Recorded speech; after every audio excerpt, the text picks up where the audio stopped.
Olá, bom dia. O dia mal nasceu ainda, mas os pássaros estão cantando e eu estou aqui com um modelito de dama vitoriana pobre, já que não dava para improvisar rica. E o meu casaco nem tá fechando em mim mais. Mas enfim, o tema do vídeo de hoje é a higiene na era vitoriana, principalmente a higiene feminina. Se nós formos pensar em todas aquelas saias, saiotes, crinolinas, corpetes, corceletes, meias e muito mais, a coisa era um pouco complicada quando o assunto era ir ao banheiro. Mas as moçoilas tinham o seu jeito. Antes do vaso sanitário ser inventado, existia a latrina ou pinico.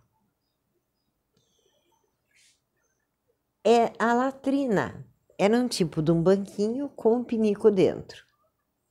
E existia também a cadeira com o pinico dentro, que eram devidamente descartados nas fossas que ficavam nos porões das casas.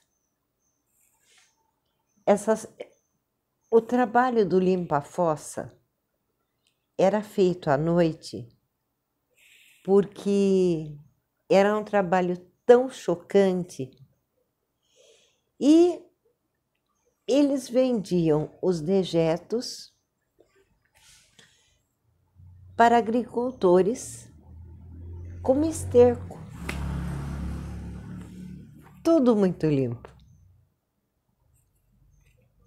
Enfim. Mas tinha o jeitinho que era levantar a sainha, ajeitar a sainha e vamos. Uma vantagem que elas tinham era a chamada pantalona. A pantalona era uma calçola de tecido leve e com abertura para que facilitasse a limpeza dos genitais. Não era grande coisa, mas já era alguma coisa. O sabonete só foi inventado depois de 1850. Assim como os perfumes. Mas as moças da classe média mais baixa, elas usavam o talco, que além de dar um cheirinho bom, ele não deixava a transpiração aparecer. Em termos de absorvente, existiam as toalhinhas higiênicas e também as bandagens usadas pelos soldados feridos no exército, que elas descobriram que era um bom tecido. E claro, depois era lavado. Papel higiênico só passou a existir muito tempo depois. E a maioria era perfumado. Então pensa no tanto de alergia que isso criou. terrível. Antes do papel higiênico, existiam duas formas de fazer a higiene pós-banheiro. Jornais velhos ou sabugos de milho. Não, isso não é lenda. Os sabugos eram usados como papel higiênico. Além disso, as mulheres mais ricas, elas tinham toalhas de linho que elas usavam e depois eram lavadas na água quente e reutilizadas. E assim funcionava.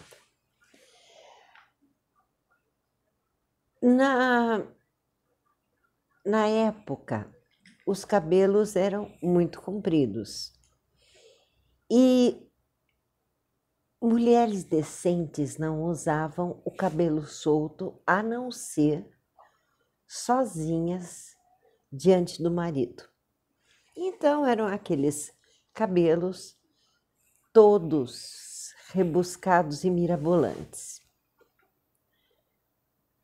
Para cuidar daquele cabelo, elas passavam ovos e depois elas lavavam com água e vinagre. Quem tinha cabelo oleoso devia lavar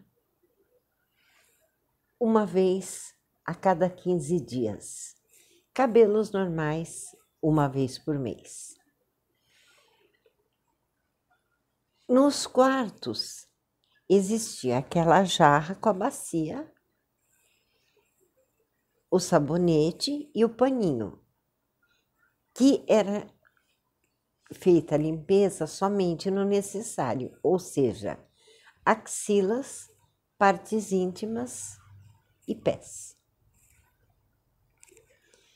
Depois é que vieram os banheiros, mas ainda por muito tempo foi usado o banheiro esquentando a água com o fogão a lenha, porque os vitorianos tinham muito medo do gás.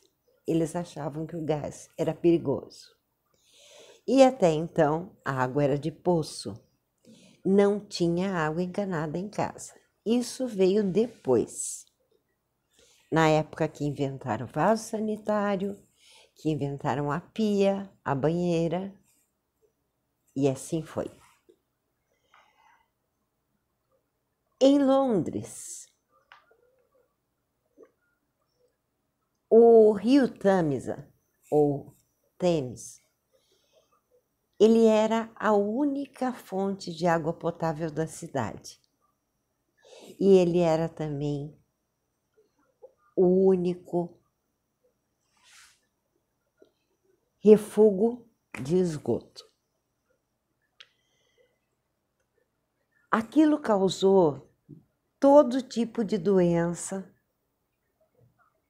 até que, no verão de 1858, o fedor chegou ao parlamento e